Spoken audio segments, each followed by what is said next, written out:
오늘 하늘물 말씀은 신명기 18장 18절에서 20절 말씀입니다. 그가 왕위에 오르거든 이 율법서의 등사본을 레위 사람 제사장 앞에서 책에 기록하여 평생에 자기 옆에 두고 읽어 그의 하나님 여호와 경외하기를 배우며 이 율법의 모든 말과 이 규례를 지켜 행할 것이라. 그리하면 그의 마음이 그의 형제 위에 교만하지 아니하고 이 명령에서 떠나 좌로나 우로나 치우치지 아니하리니 이스라엘 중에서 그와 그의 자손이 왕위에 있는 날이 장구하리라. 하나님은 질서의 하나님이십니다. 질서의 하나님이시기에 땅이 혼돈하고 흑암이 수면에 가득한 그 순간 하나님은 빛을 창조하셨습니다. 혼돈 가운데에 질서를 주셨습니다. 그 질서는 하나님이 주십니다. 반대로 혼돈은 하나님이 없는 상태입니다. 하나님은 이스라엘이 무법한 상태가 아니라 하나님과 동행함으로 그들에게 질서가 있기를 원하십니다. 신명기 17장 13절에 보시면 그리하면 온 백성이 듣고 두려워하여 다시는 무법하게 행하지 아니하리라. 하나님께서 무법하게 하지 않는 하나님의 방법은 두 가지입니다. 첫 번째는 시스템입니다. 지방법원과 중앙법원이라는 이 시스템을 통해서 하나님은 이스라엘이 자기 소견에 옳은 대로 자기 눈에 보기에 좋은 대로 살아가지 않도록 하나님은 경계하시고 하나님은 그러한 시스템을 이스라엘에게 허락하십니다. 하지만 중앙과 지방이라는 법원만으로 곧 시스템만으로 충분하지 않습니다. 그 시스템 가운데에 하나님이 원하시는 정의와 공의와 긍휼과 인자, 러빙 카인드네스가 흘러 넘쳐나기 위해서는 우상을 버리고 하나님만을 예배하는 예배가 중요합니다. 이것은 이 전체 말씀의 흐름을 보면 알 수 있습니다. 가장 먼저 지방법원에 대한 말씀이 나옵니다. 그리고 갑자기 우상을 버리고 하나님을 예배해야 된다는 말씀이 나옵니다. 그리고 나서 중앙법원에 대한 말씀으로 이어집니다. 곧 지방법원이 제대로 역할하기 위해서는 예배가 필요하고 중앙법원이 제대로 역할하기 위해서는 예배가 필요하고 시스템이 중요합니다. 그러나 그 시스템이 제대로 작동하기 위해서는 하나님을 향한 예배가 중요하다. 그 예배가 있을 때에 하나님이 원하시는 질서가 흘러간다. 이것을 말씀해 주는 겁니다. 그리고 이것은 오늘 본문 가운데에도 그러합니다. 오늘 읽으셨던 말씀은 이스라엘에게 왕을 세우는 말씀입니다. 기본적으로 이스라엘은 하나님이 왕이신 하나님의 나라입니다. 시편 145편 1절에 보면 왕이신 나의 하나님이여 내가 주를 높이고 영원히 주의 이름만을 송축합니다. 하지만 이스라엘 가운데에 눈에 보이지 않는 왕이 아니라 눈에 보이는 왕을 원하는 그 마음이 일어날 수 있습니다. 하나님도 그들의 연약함, 하나님도 그들의 마음을 아시고 최선은 아니지만 차선으로 이스라엘 백성들에게 왕을 허락을 해 주시는 겁니다. 그리고 왕을 세울 때의 가장 중요한 것은 이스라엘 백성들이 원하는 사람이 아니라 하나님이 선택하신 사람을 뽑습니다. 다시 이 표현이 중요합니다. 이스라엘 백성이 원하는 사람이 아니라 하나님이 선택한 사람을 왕으로 세워야 합니다. 17장 15절에 보시면 반드시 내 하나님 여호와께서 택하신 자를 내 위에 왕으로 세울 것이며 내 위에 왕을 세우려면 내 형제 중에서 한 사람을 택할 것이요 내 형제 아닌 타국인을 내 위에 세우지 말라. 하나님이 택하신 반드시 하나님이 택하신 자를 왕으로 세울 것이다. 근데 여기에 갈등이 있습니다. 하나님이 선택하신 사람과 이스라엘이 원하는 사람이 다를 수 있고 또 실제로 다릅니다. 다윗이 그렇습니다. 하나님의 사람 사무엘이 왕을 세우기 위해서 이새의 집 베들레헴 이새의 집에 갔습니다. 그리고 첫째 아들 엘리압을 보았을 때에 하나님의 사람이고 기도의 사람이고 누구보다도 주님 앞에 나와 예배드렸던 사무엘의 고백이 이렇습니다. 사무엘상 16장 6절에 보면 그들이 오매 사무엘이 엘리압을 보고 이르되 마음에 이르기를 여호와의 기름 부으실 자가 과연 주님 앞에 있도다. 하나님의 사람이고 누구보다 하나님과 깊은 친밀함을 누리고 있고 또 기도의 사람이었던 사무엘이 엘리압을 보자마자 이 사람이 하나님이 세우신 왕이구나. 그가 마음에 기뻐했습니다. 그러나 하나님의 마음은 전혀 다릅니다. 이어지는 16장 7절에 보시면 여호와께서 사무엘에게 이르시되 그의 용모와 키를 보지 말라. 내가 이미 그를 버렸노라. 내가 보는 것은 사람과 같지 아니하니 사람은 외모를 보거니와 나 여호와는 중심을 보느니라. 사람이 보는 것과 하나님이 보는 것이 다를 때에 하나님이 선택하는 사람을 왕으로 세우는 것, 그것이 이스라엘에게 중요한 교훈이라는 겁니다. 우리 눈에 보기에 좋은 것이 아니라 하나님이 선택한 사람, 그리고 하나님이 선택한 사람을 왕으로 세울 때에 이번에는 왕으로서 해야 될 일과 왕으로서 하면 안 되는 일을 말씀을 해줍니다. 첫 번째로 왕으로서 하면 안 되는 일은 세 가지입니다. 말을 많이 많이 가지면 안 되고, 아내를 많이 두면 안 되고, 재물을 많이 가지면 안 됩니다. 근데 이 세 가지는 개인적인 것이 아니라 군사력과 연결되어지는 내용들입니다. 말과 재물은 당연히 군사력과 연결이 되어집니다. 근데 아내의 경우 많은 아내를 두지 말라는 것은 주위의 나라 사람들과 혼인으로서 협약을 맺지 말라, 관계를 맺지 말고 오직 하나님의 백성으로서 하나님만을 바라보라. 그러니까 다른 민족들과 결혼을 통해서 언약을 맺는, 그러니까 우리는 당신들과 혼인 관계로 연결되어져 있습니다. 그 관계를 맺지 말라는 말씀입니다. 솔로몬을 생각하면 됩니다. 사실 솔로몬은 많은 부인들, 많은 아내들을 두었는데 이유는 바로 이겁니다.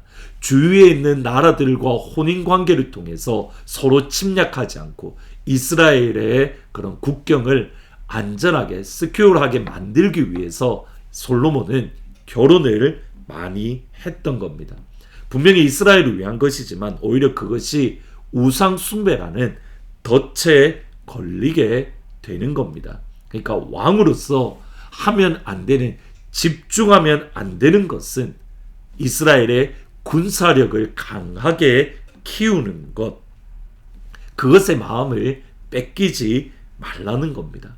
소홀히 하라는 게 아닙니다. 그것이 왕으로서 해야 될 일 중에 하나인 것은 사실입니다. 그러나 왕으로서의 그의 마음과 중심은 여기에 있습니다.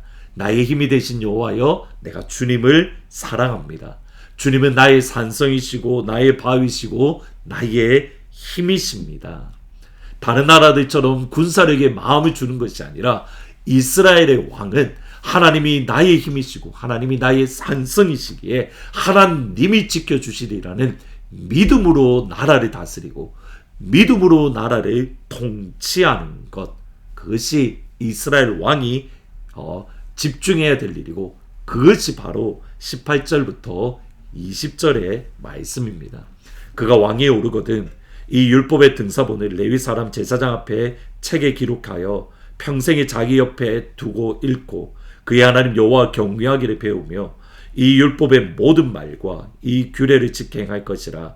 그리하면 그의 마음이 그의 형제 위에 교만하지 아니하고 이 명령에서 떠나 좌로나 우로나 치우치지 아니하리니 이스라엘 중에서 그와 그의 자손이 왕에 있는 날이 장구하리라.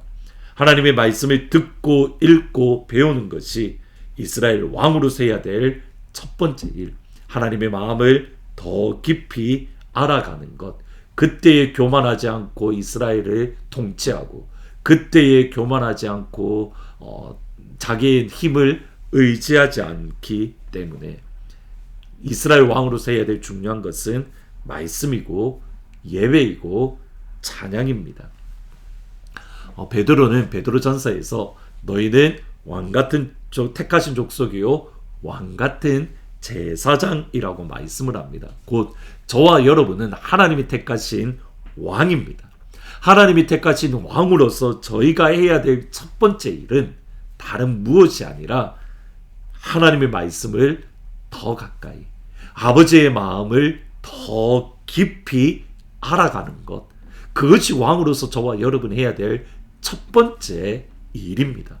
우리에게 주어진 자리, 곧 직장이나 가정이나 학교에서나 그 일에 충성을 다해야 됩니다. 그러나 그것에 앞서서 우리의 마음에 집중해야 되고 우리가 관심을 가져야 되는 것은 하나님의 말씀과 하나님의 마음입니다.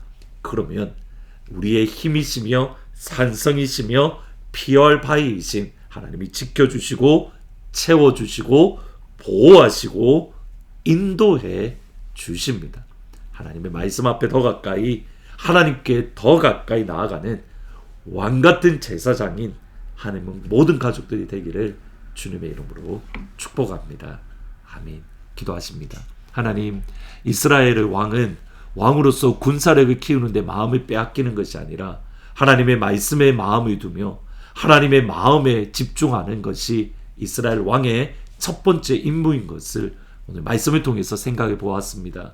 하나님은 저희들을 왕같은 제사장으로 부르셨습니다. 그러기에 우리가 해야 될 첫 번째 일은 주의 말씀을 더욱더 가까이 하며 아버지의 마음을 더욱더 깊이 알아가는, 주께 가까이 나아가는 그 자리에 설 때에 하나님께서 지켜주시고 보호하시고 인도하시고 풀어주시고 열어주시는 역사가 우리 삶 가운데 가득한 하늘문 가족들이 될 수 있도록 주님 축복하여 주옵소서. 예수님의 이름으로 기도합니다. 아멘. 저와 여러분은 왕같은 제사장입니다. 말씀께 더 가까이, 하나님께 더 가까이 나아가는 복된 하루가 되기를 주의 이름으로 축복합니다. 빈들의 마른 풀같이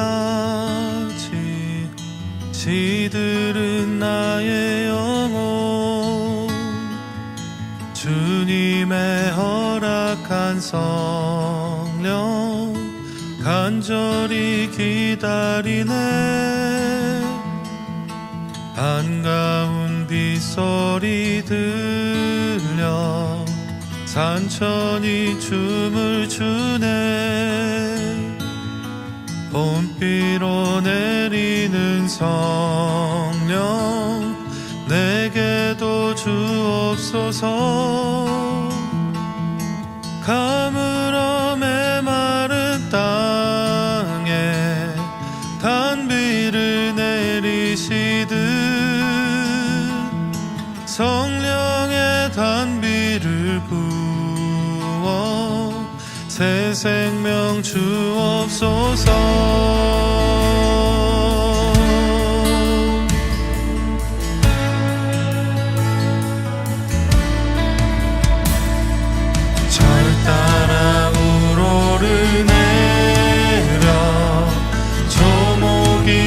무성하니 갈급한 내 심령 위에 성령을 부소서.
오셔서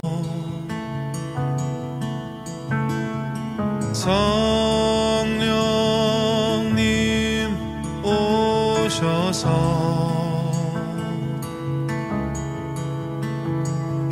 성령님 오셔서 내 영혼